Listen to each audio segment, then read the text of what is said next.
Welcome to Wednesday Live. We are so grateful to have this time together every Wednesday to connect and learn and grow and to be inspired by these awesome guests. And today, brace yourself, everybody. We've got Dr. Tanya Cornelius joining us. Thanks for being here, Tanya. Oh, please. Thank you. Thank you for inviting me, Shannon. Oh my gosh, always. So we have so many things that we could talk about. Let's just very briefly talk about sports, because you are an executive at ESPN and sports is something that all of us love. Just give us a couple of highlights and things that we can get excited about. Well, I mean, yes, most of us are sports fans, and we are thrilled that sports is finding its way back, for sure. That's the highlight there. NFL is back. College football is back. We just wrapped up the US Open, which has been incredible. And MLB, I mean, you name it, NBA. It's I remember I was talking to my daughter, was it this past weekend or so?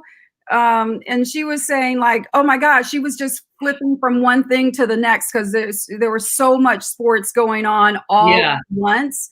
That was like heaven to her. So so we're very happy that sports is finding its way back. It's been an incredible process and a very thoughtful process. And how to do it.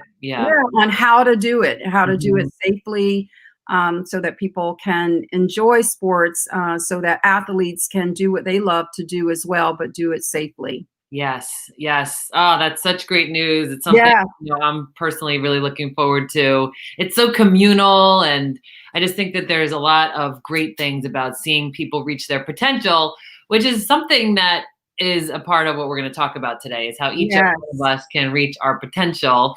So our topic today is to talk about our aha life, or your aha life, as the way that you have described it. And, this is what it looks like for those who are newly familiar with Tanya's work. She has created this. So could you tell us a little bit about what compelled you to go in this direction? And, what was your inspiration for this?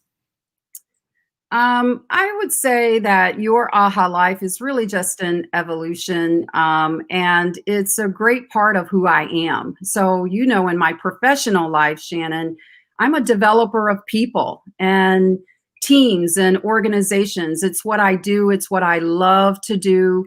And I see myself always doing this, even after I hang up my cleats one day. I see myself of always wanting to help people reach their highest potential.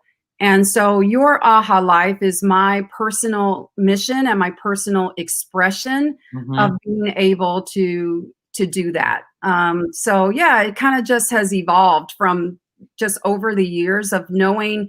I think when we live in alignment with who we are and our passions, and we give space for it to come to life, this is what happens. And I think your aha life is definitely an expression of what I love and my passion, helping people really live great lives that they want to lead, and be their best selves. So that's what kind of sparked your aha life for me. That is awesome. And an author and poet that we both really appreciate is Mary Oliver. And you were saying that this quote right here, which is the tell me what it is you plan to do with your one wild and precious life, that really spoke to you. And that's like on your profile picture and everything. It's on my profile on LinkedIn. So if you're LinkedIn with me, you see that as the banner behind my picture. And the story behind that is, I'm going to try to make this really short because I know we have a lot of stuff we want to dig into, but I was watching a movie a few years ago called Won't Back Down. And in that story, I mean, it's a story about, a school reforming a school, underperforming school. And anyway, there's a line in there where the main character, I'm going to miss out on names right now just because I'm, not not really. I wish I had thought about that ahead because they're really well-known actors that you would know. But anyway, there's a line in there where one of the teachers in this underperforming school says, what is compelling her to act? And she said that, I think it was her mother or grandmother had asked her in her life, what is it you're going to do with your one and only life? And that, connected it to that quote by Mary Oliver for me. I paused that movie and with tears streaming down my face, that's how much it touched me, because I'm a teacher at heart and that's how I began my career.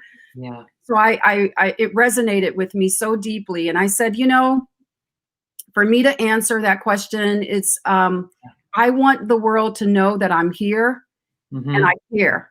And it's so that is how I want to show up every day. I want to be compassionate and open, and I want to be a part of solutions. I want to be a part of helping people live their best lives.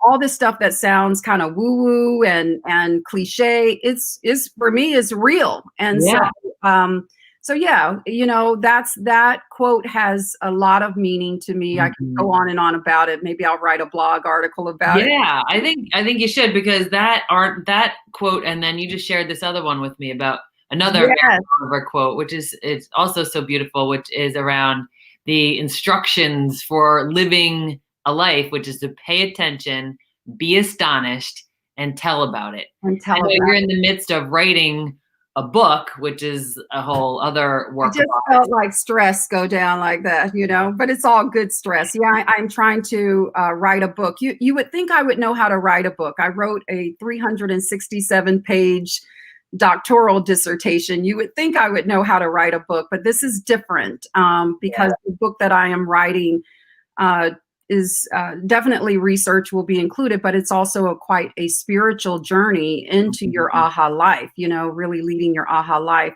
But yeah, I love, you can tell now, I do love Mary Oliver, and pay attention. To me, that means, being mindful in our life, being fully present in our lives. And there's so much for us to learn. That's part of the aha experience. That there are always these signs, these messages through our experiences that awaken us to ourselves. And then be astonished, like be surprised, be in awe, be awe-inspired. Right. And then tell about it. And so share it with others is what that means. And right now I'm trying to write a book. So that's how I want to tell about it. Yes. And I want to share more about that and that journey. But one of the things that you posted this morning is this quote in Spanish, but it's talking about trusting the process, right? Yes. Here, this says, here lives a writer. So it's my affirmation. It sits on my desk where I am right now. And I look at it when I feel like I'm struggling, when I feel like, do I have anything to really say to anyone else? I look at that and I said, here lives a writer. Yeah. And so, so that inspires me just to trust the process. That, in my meditation this morning, I was listening to a meditation that was guiding me in writing. And it talked about, writing is you have to be comfortable with uncertainty. And also it's a process in which you have to trust yourself. And for me, that means trusting your inner knowing, your inner wisdom, and trusting that what is supposed to come out, I put that in air quotes, will come out. And then when it comes out, it will touch the people that it is meant to touch. And so just trusting that process. Yeah. It's easier said than done sometimes, but that's what I'm holding on to. For sure. Yeah, I can totally relate to that. And I think that taps into that perfectionist thing that I think we're going to talk about in a minute. Yeah. Just that inner critic. And I think you really have to intentionally rewire some parts of our thinking, because we are so wired for survival and acceptance. And there's a part of that writing process that thinks, gosh, will will anybody get this? Will this out me in some way that's a threat to me? You know, like it's just some really deep stuff that you have to. Yeah, like you said, that is part of these, as you said, Shannon, that is part of some of these kind of perfectionist tendencies. You want to get it right. You feel you might be judged, or like you say, outed in some way. Mm-hmm. Oh, I thought she knew this better than that, or what she's saying. You know, we make all these stories, you know, like this inner critic inside. I have a name for my inner critic, and I've learned to use him. For my good. His name is Max. So Max and I have regular conversations. And I say, Max, no, we're not having that today. I need you to help me with this, not stand in my way. And really, honestly, our inner critic, as we know, is really just trying to keep us safe. And when we are branching outside of our comfort zone, we will have a tendency to hear those voices so that we retreat, like you said, for survival. Sure. But we are not living in those archaic ages anymore, and learning to step outside of that comfort zone and let the world open up to you is just a wonderful thing. And so Max. Yeah. I'm learning to use Max as my helper. You know? Yeah. Max, we're going to repurpose your energy. Yes, exactly. That's what it is. Yeah. So I have this daily calendar from Louise Hay of my friend Sherry Cowan gave this to me as a gift for the holidays last year. So today, Wednesday, September 16th, the quote is, "I have the power to change my life for the better, and I am doing so now." Love that. I thought, gosh, this is so perfect for my conversation. I love that. Yeah. Yes. Yeah. So how about we learn about the 4 steps of the AHA Life unveiling? And for those who have registered for today's session, this will be in the follow-up notes along with a couple of other key links and things. But for all of us, just if you could walk us through those 4 questions that we could ask ourselves. And then I want to learn a little bit more about your podcast and your blog and some of the things you've been writing about. Okay. Happy to share. You know, I don't get a chance to talk a whole lot about your AHA Life. I definitely get a chance to talk about my role at ESPN, which I love as well. But I'm thrilled to talk to you and to whoever's watching about your AHA Life. So I think there are 4 questions that if you're on this journey of crafting your AHA Life, first of all, your AHA Life, the AHA part of that is awakening to yourself. And really, as I said from the Mary Oliver quote, paying attention. So becoming enlightened and living life more consciously instead of unconsciously. So that takes that takes a decision, and that takes presence and mindfulness. And so in doing that, 4 questions emerge that will help you to on your journey to crafting your own AHA Life, which that's why I call it your AHA Life, because you know, we're all living this we're all walking this personal journey. We may be walking it together. Shannon, you and I are walking together because we're sisters in spirit. But you have your journey and I have mine. It's great to have you along as a fellow sojourner. But these questions we have to ask, we have to answer personally for ourselves. So the 4 questions. The first question is, who am I? I mean, you knew that was coming, right? That's the first question in a journey inward. And I believe that when we ask ourselves that question, we are asking not just the roles that we play, because some people their personal identity is very much tied to the roles that they play in life, whether that is, you know, mother, wife, sister, daughter, manager, employee, whatever those are. And those roles are important, but they are not at the core of who you are. They may be why you are, you know, but getting to what you do. So who am I? You also want to go beyond those roles and ask yourself about essence. You know, like it's almost like fragrance. When you leave a room, what is that essence that is left behind, right? Yeah. And so things like, you know, I'm compassionate or funny or, so the essence of who you are, I think those are really important things to dig into. I am a teacher at heart. I've learned that through that. And no matter what role I play in life, the teacher comes out. Probably is coming out right now, so I'll let it go. But yeah, so I love it. I geek out on that stuff, but I know what you're saying. Like that. Yeah. So yourself to just be more mindful, aware. Like, what kind of impact am I making? How do people feel around me? I love the idea of the fragrance because it's like it lingers. It lingers, and you may even not even be fully aware. So even in answering that first question, who am I often, encourage people to ask those people who are closest to them, who know them really well, and just say, what are my finest qualities that you notice about me? I think at the end of the day, you have to decide, because one of the things of your aha life is to create your own definition of your aha life based on you. Versus we tend to live, sometimes we tend to live our lives based on what other people think of us, or what we want them to think of us, instead of being our authentic self. So getting to your authentic self, even when you get the input from others, is really about taking all of that in and deciding, like, who am I really? Like, I was looking at some of my things, I am a mother. These are some of the roles I play. I'm a learner and a teacher at heart. This is it's who I am. I'm a social activist, with all that's going on in our society today.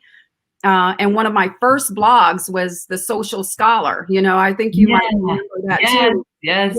Before your aha life was The Social Scholar. So that I'm a coach, I'm a writer, I'm a loyal friend, compassionate, I'm a reflective person, a meditator, goal-oriented for sure. So those are some of the things that I put under the who am I box. But that's I remember you posting something, Tanya, just as an idea for those who are joining us. You posted something a long time ago asking us to tell you like some of the adjectives that we would use to describe you. Yes. That was really an awesome experience, like both to share it with you. To me, it was almost like writing a thank you note or an acknowledgement piece, but then to also read how you have affected other people was also really cool. So just for those who are going like, gosh, where do I even start with this? You could throw out a Facebook post or whatever kind of social medium you like to use. Yeah, because you know what, Shannon, sometimes we're harder on ourselves and we don't see all of these great qualities that other people see in us, and they are a part of who we are, and so I think taking all of that in as a part of who you are, and how does that person want to show up every day? How do you incorporate that into your life every day? The second question, are we ready to go there? Yes. All right. The second question is, what are my core values? So we operate from a set of values, whether we are conscious of them or unconscious.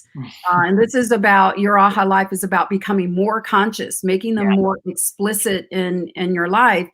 And because our values, they're working for us or against us in some way, right? And so knowing what those are is really important. The thoughts we have, the beliefs that we have, the decisions that we make, the behaviors, all of those are really kind of emanating from a set of values that we have. And so what I like people to do is just jot down any and every value that in some way resonates with you. Yeah. And that can be a long list. When I have this document that has about over 200 like values. And what when I'm working with someone who says, I don't even know what my values are. They may know one or two, but they want to know more. Yeah. I just take them, okay, take this list and let's get it down to 25, and 25 down to 10. Yeah. And the 10 down to 5. Yes. And those 5 values you cannot not operate by them. They are so much intertwined with how you think and how you make decisions and all of that. So the core set of values. That's so important. And why do you think it's important to know your values? Like, what's the value of knowing your values, in your opinion? Well, I do think as you're crafting your aha life, you're crafting your best life. You're crafting the life that you want to live, that you desire to live, and you're going to make choices and decisions. So what are some of the basis of the choices that you're making in your life? Yeah. And are they aligned to your innermost values? Mm-hmm. And so I think when we do live in alignment with our innermost values, then we have fewer regrets in life. I like to say, how can we live a regret-free life? Yeah. But I do know when we operate from our values, we can say, at least I am being true to myself. Yes. Yes.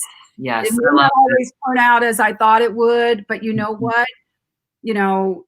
Integrity is a value of mine. And as long as I feel like it, and it is one of my 5. Yeah. And as long as I operate from a position of integrity, even if it does not turn out the way I thought it would or should, I can look at myself and I can live with complete peace, inner peace, you know? Yes. Yeah. I totally agree with that.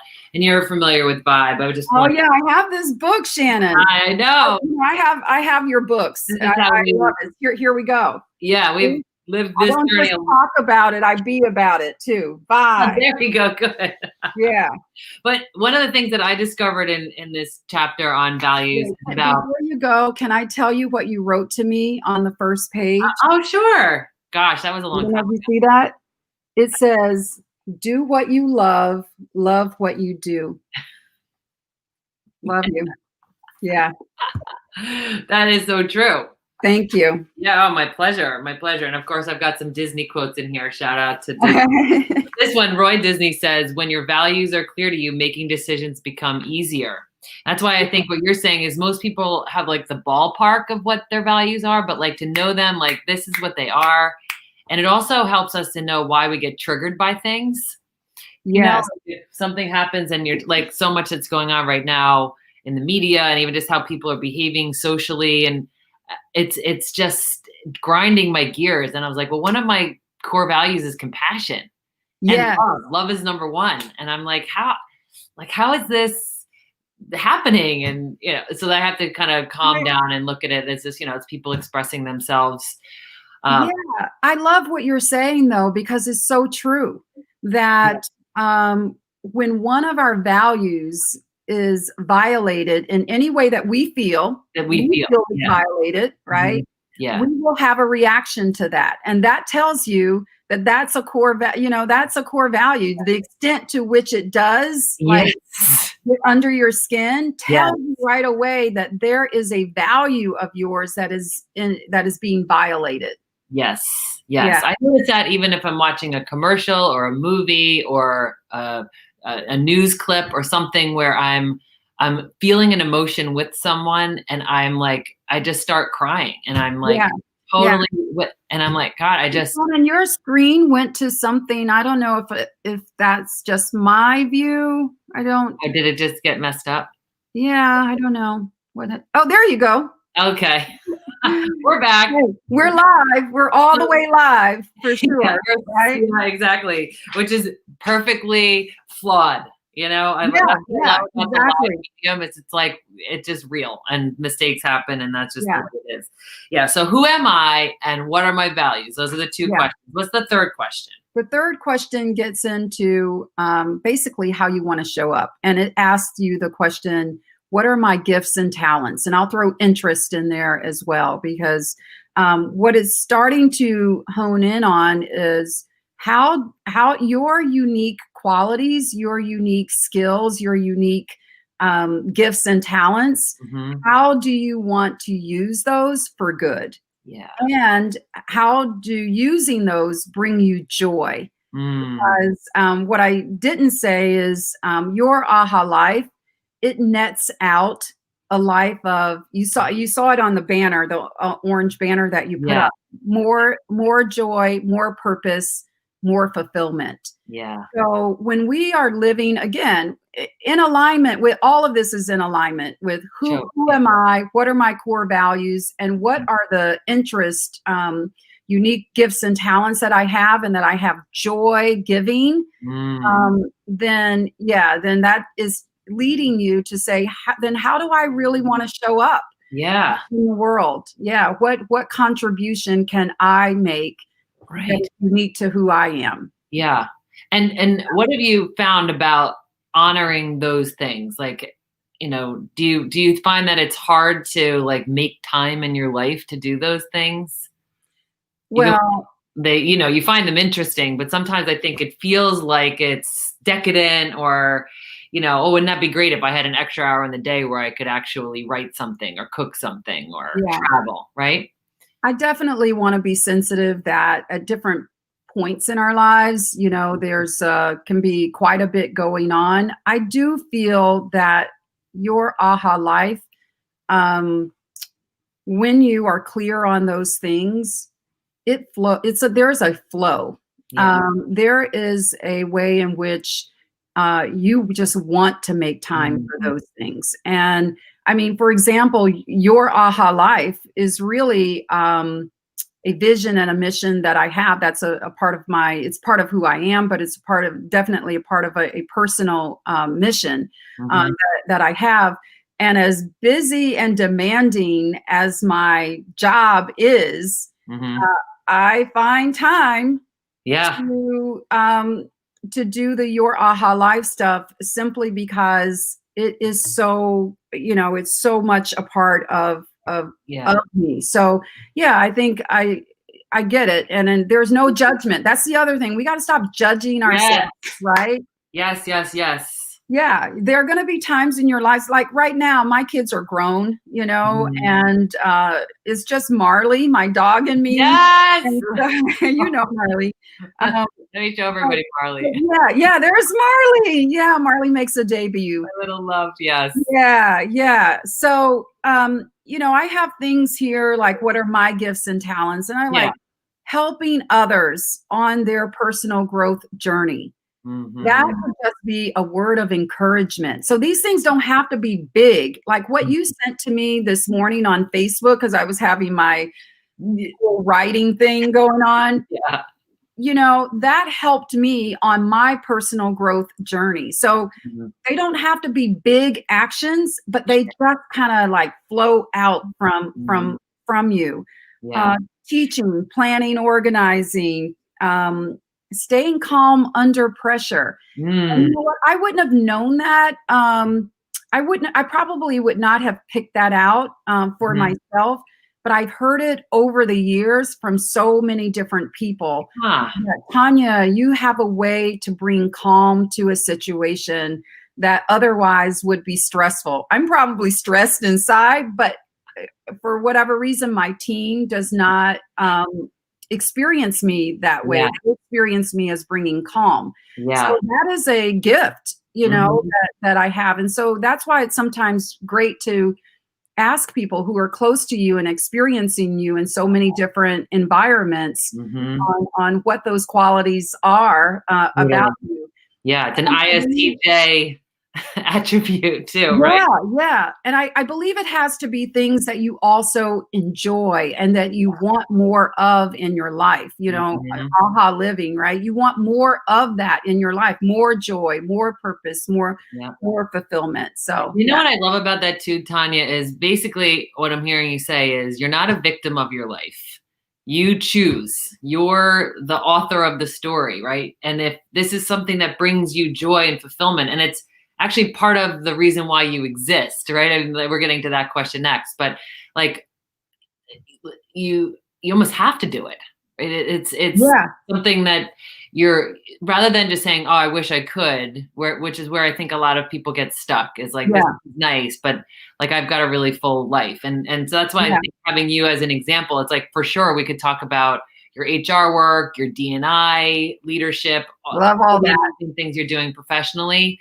and you're making time to honor this thing that you're being called to do, which I think is so awesome.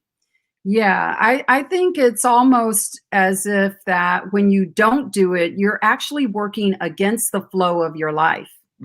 That's how I see it. And I do think we have more choice than sometimes we give ourselves credit for. And yes, again, I'm not going to be great on these songs, but India Ari has a song, and in that song she talks about, the person who had no shoes. I wish I could have, I'm thinking about all these things now, right in the moment. Yeah, that's okay. And that person was more positive about life than other people who have way more than that person. We've all met people like that, that have, and have, if they were going, if anyone were going to be victims, they would be victims. And yet you find that they are the ones sometimes that recognize that, you know what, I have choice. I have choice on my attitude, my mindset. I have choice to be grateful, to wake up every day with gratitude, to perhaps see what is right and as opposed to what is wrong. Don't get me wrong. I don't want to belittle, and we're going through a lot. And yes, one of the areas that I oversee at my company is diversity and inclusion. And so we are seeing societally and how organizations are just a microcosm of the larger society. Yeah. And I think it really is, things that we have to pay attention to. There are things that do need to be worked on, for sure. But I think that together we can make things a lot better than they are. Yeah, I agree completely. And I want to share this comment with you. It's from Stephanie Gaines, who says, I love this. Knowing the value of my values is so important. Being true to myself will help me live life with fewer regrets. Thank you. I think she's the one that said that she looks forward to seeing you at the WIC conference every year. Oh, is she? Yeah. Oh, wow. She's awesome. Yeah, awesome. There's my dog. Marley, don't go too far because I don't want you barking at anyone. Yeah, stay with us, Marley. Stay with us, Marley. Okay. Yeah, so let's get into this last and big question. The last and big question. On it a little, but go ahead. Yeah. So this last question, quiet, Mar. We don't always ask ourselves this question, but it is playing out in our lives, whether we ask it or not. But I'm asking all of you to ask yourself this question: who am I here to serve? And certainly those in the helping professions can readily answer that. But I want anyone and everyone to ask yourself this question: who am I here to serve? It might be as close as your family. It could be through your profession. It could be a cause that really, you cannot not do it. Whenever you think about, this cause that you're so passionate about, you cannot turn you can't turn away from it. That's part of answering that question. Who am I here to serve? So it could be a cause. I mean, we have people that are very passionate about our environment. We have people who are very passionate about animals, animal rights, elderly, children. I mean, you just name it. So when you find that cause, that really touches your heart in a way, supersized way, then lean into that, because that's a message for you. Yeah. Yeah, that's really important. I think that doubles back to the values also. Yes. Because you start to say, all of those things are things that we wish would change, that we wish that people weren't hungry and that people had homes and that people didn't have to suffer from domestic abuse and all the other horrible things, and how Black Americans are treated, and Black Americans in the workplace, and all that. How is that happening? Why is that happening? The challenges with the police department. So, it's, I think for most of us that are called to action in these things, you want to do everything. And what I'm hearing you say is really get clear in your heart, in those quiet times, you're a meditator, people just take a minute and really hear your inner wisdom, or, whatever guides you, speaking to you to help you to like distinguish what is the thing that I need to move the needle on. Yeah, I mean, because that is where we talk about purpose, right? Life purpose. And more joy, more purpose. Because I believe there could be more than one thing, it could that those things could have a thread that runs through, but it could be more than one thing. And when I think of purpose, at the base definition of purpose is usefulness, right? So how am I making myself useful to this situation, or in the world, or in this team, in my side of my organization, in this relationship? So what is my purpose here? Right. And I think getting to that question will help you to know, like, who am I here to serve, and what brings me so much joy to serve that and know that I'm making a difference there. Totally. For those who are joining us live, I'd love for you to type in to the comments who you're here to serve. Like, what population of people really are calling to you, because that's one of those beautiful things about having a live session with everyone, is we can engage and learn about each other. Yeah, I think that's beautiful. So those 4 questions, just to recap, is who am I? Those big questions, not just what job do we do, but who are we really? All of those different attributes and the ways in which we leave essence, or have essence. And then the core values. What are my core values? And the value of knowing your values. And then you said the third is about your gifts, your talents, your interest. Yes. Okay. And then that fourth is like, who am I here to serve? Yeah. Can I go the thread of that? So, for me, one of the who am I's is that I am a learner and teacher at heart. One of my core values, my top 5 values, is personal growth, not only for myself, but for others. So this idea that we're either growing or we're dying, right? So personal growth is a core value of mine. One of the gifts and talents that I have is teaching. I'm a teacher at heart. As a journalism major undergraduate, I end up teaching my first job out of college, thinking I was just going to do that for a year and then move on. I stuck with it. It really became a part of just the fabric of who I am. And then who am I here to serve? I really get a lot of joy in serving people who are passionate about living their best lives, who are trying to look for how to live a more purpose-driven life, and balance their career success with their personal fulfillment. Because I don't believe that you have to trade off one for the other. You're either, successful, professionally, and get all these promotions, it's jobs, or you're personally fulfilled in some way. I think that's the whole life that's coming together. And I think that's who I'm here to serve. That's one of the populations that I'm here to serve. So that's how my aha life is. That it pulls through, right? All of those things are connected pieces. So Ann Kiefner's here with us. You remember her? Another sports fan. Time together. Yep. Love it. Colleen says that she serves her customers. Yeah, good. Great. Focus on customers. Yep, that's great. Thank you, Colleen. Thanks, everyone. Yeah, so each of us to be thinking about that. I think that's awesome. So tell me about some of the things that you're doing to make the AHA life something that people can engage with, learn from. You've come up with a lot of creative ways to enable people to interact with these ideas. Yeah, I'll start first with the AHA community. Okay. The AHA community is my private Facebook community. Started with just some family and friends.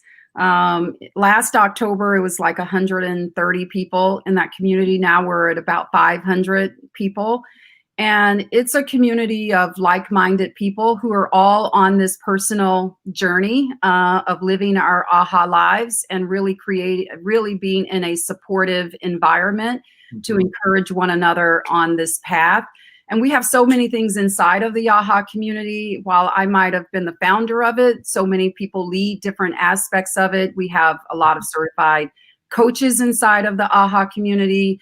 We have a meditation leader who leads a meditation group every Thursday evening. We have different sessions. Yeah. So we have challenges that we challenge each other. We have book clubs. So the AHA community is one space, if you will, where a lot of these ideas are shared and used to really encourage people on their paths. But, that's great. I love it.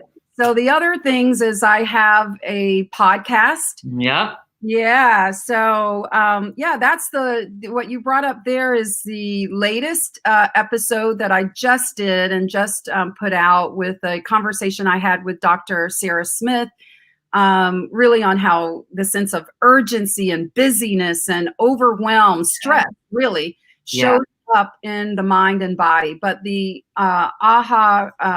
Your Aha Life, the podcast, because there are a lot of things called Your Aha Life, but Your Aha Life, the podcast, is that we're about 25 episodes in, and it's so far so good. I'm having more fun than I thought. I just put it out and I just kept going. But it's a way in which I am speaking to an audience of people who really are seekers and want to live their aha lives. Yeah. That's just one way. It's a lot of work, but I agree with you. It's very fulfilling. I've been doing mine as well. And, and I think that one of your podcasts here is about perfectionism. Oh, yeah. That was I want to hear a little bit more about your thoughts on this, because that is something that I'm catching myself as we're developing these podcasts, just reminding myself, like, brave, not perfect, like Brene Brown said. I love that. Brave, not perfect. It just put it out there. It will serve someone, like you said about your writing, like the people who need to hear it and will be fed by it will find it, So tell us about that perfectionism. So perfectionism, which a big target audience for me are high achieving people and people who are going through some transition in their lives. So those are kind of my target audiences. I mean, a lot of us are going through transition, so that spans a lot. But high achieving people, I really speak to them a lot because I work alongside not just at my current company, but previous companies as well. And one of the things that you see a lot is this perfectionistic tendency, right? And what I really wanted to speak to is that perfectionism in and of itself is not always bad, right? So this is actually not a podcast I did. I might have done a podcast. This is the blog. Yeah. So I have a blog on my website, and we'll talk about that in a minute, but that comes from a blog post. And what I really wanted to share in that is there is maladaptive perfectionism, which we know a lot about. This is the perfectionism that leads to a lot of stress, anxiety, depression, never feeling you're good enough, and always, living for others, honestly, and comparing yourself to others. And then there is adaptive perfectionism, which really is honestly about just continuously improving. And, being a learner at heart and saying, it's I did the best that I could, and that is perfect. That's what perfect means. I did the best that I could. So learning to manage that perfectionist bug and not letting it hold you back. So the next thing you brought up were affirmations, right? Yeah, there it is. I am doing the best that I can, and it is perfect. So I love that because that's an adaptive perfectionism kind of thing there. But I love that post. I invite anyone who some of this stuff that I'm talking about with you today, Shannon, really resonates with you. I invite you to my website, which is definitely just www.yourahalife.com. Pretty easy, your aha life. Yeah. There's a lot of articles there that speak to a lot of these different For things. sure. And a link to that and your website and the podcast and the blog, it's all in the notes in Facebook and on YouTube. So everybody should have access to that. I highly, highly encourage you to check that out. Here's a note from Nani. She says she's learned that purpose doesn't have to be the one big thing, but a series or a thread of small things that serve a purpose. I serve to advocate for the marginalized. Oh, thank you so much for sharing that. And yeah, you're so right. I think we have to define, what our best is and understand that we're always in a state of becoming. Yeah. And that's why the whole perfect or perfectionism is an illusion. Because, when we're becoming, that means we're staying open and we're continuing to learn and grow. And so that's what I love about helping people kind of get over that perfectionistic hurdle, if you will. And what did you refer to the second type as, Tanya, which was like that learner type of perfectionism?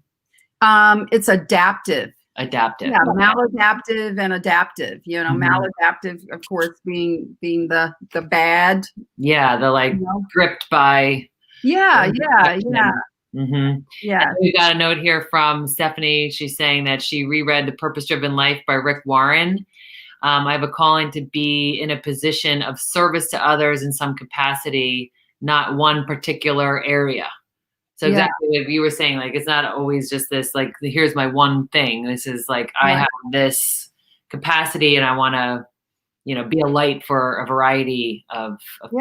That could be it. Or it could be that Stephanie and others, you're on your journey. And it will become more clear over time where you start to lean in more. And maybe it's just for such a time as this. You're leaning in this space. A lot of us now are leaning into the space of inclusion and ensuring that all people feel a sense of belonging. That might be something that is very purposeful to you right now and will always be.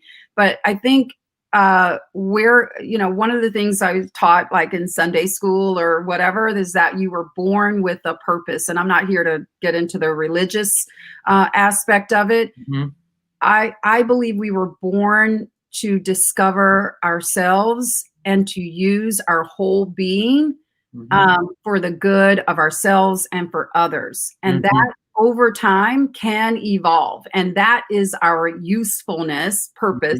That's how we can contribute to society. So it could be that Stephanie and some others are on their journey, and it, like fog, as you start to move through the fog, the way gets clearer and clearer, and you're like, you lift up, yes, visibility again, yeah. And I love what you're saying too, that it's like this evolution, it's this journey, it's this curiosity of figuring it out. And the book that Stephanie's reading, The Purpose-Driven Life, I remember the first line of that book is, "It's not about you." Wow. Yeah, I have the book. I didn't remember the first line. I just remember oh, okay, well, I can see where this is going. Yeah. I was so grateful for the challenge because then it goes on to say, your existence is not just for your own comfort. You're not here just so you can be happy, right? You are here because you have a mission, you have utility, you have, value and whatever that is, that's just go figure it out. And to know that it could be a whole variety of things is actually really exciting. You touched on a point that gets to the third more fulfillment. Yeah. So I talk about more joy, finding joy in our life. What brings you joy? More purpose. What is your purpose? How are you want to contribute in the number of ways that shows up? And then more fulfillment. That is about living a fulfilling life, a fully satisfied life, a life with few or no regrets. Yeah. Again, it's not about just when you die. It's about, when I leave my company. Yeah. Did I do the very best that I could? Do I have a sense of satisfaction that I contributed in a positive way, or whatever, So I think that fulfillment piece, I go to Erik Erikson's. He's a German psychologist who talked about these human stages of psychosocial development. Sure. And the kind of one of the final stages, I think he has 7 or 8 stages of our lives. And this last stage of our lives that begins kind of maybe in mid 50s or whatever and goes on, is generative. You know, it's really about, you know, how have I, that's where legacy becomes really important to us. Mm-hmm. And we're looking back and saying, did I make good use of my time? And so I don't think of it, again, just as life, you know, although it's that as well. I think about a situation. Am I making good use of my time? Am I satisfied? Am I living without regret? Yeah.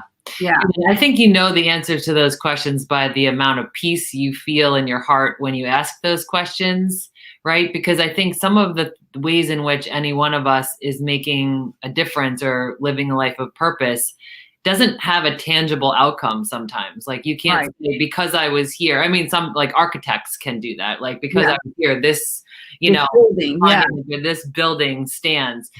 But for many of the ways in which we're making a difference, it's more subtle. It's human, right? It's the way that we affected people. And I think that has so much value. And a lot of what you're talking about is just that essence of like, how did you make it better because you cared? Yes. Yeah. Perfect. Yeah, absolutely. Yeah.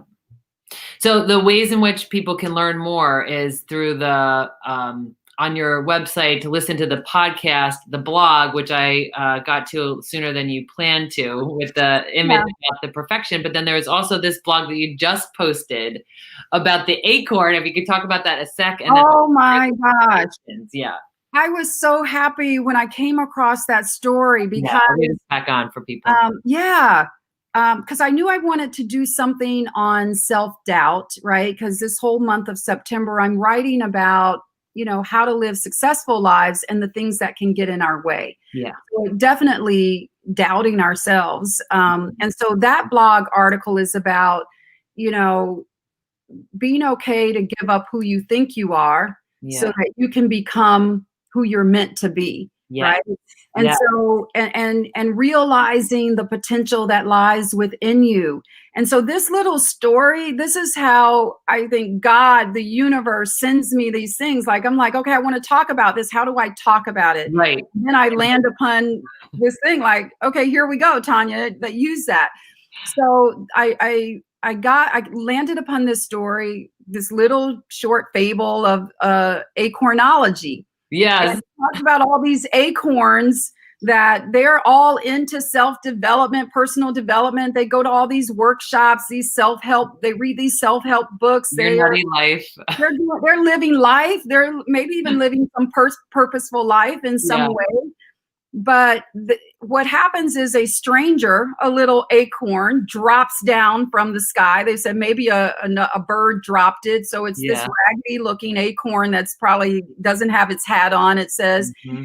And he starts talking to them. Yep. Other acorns, all polished up and everything. He starts talking to them and he points up at the oak tree. Yeah. And he says, "We are that."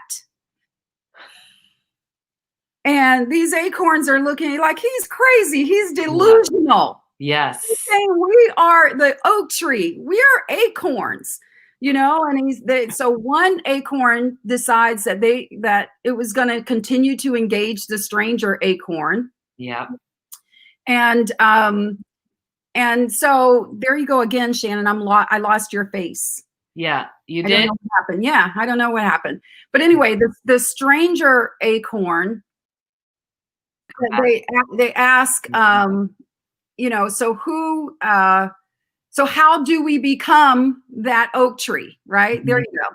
How do we become that oak tree? And he says it's something about you have to go into the ground and crack open your shell.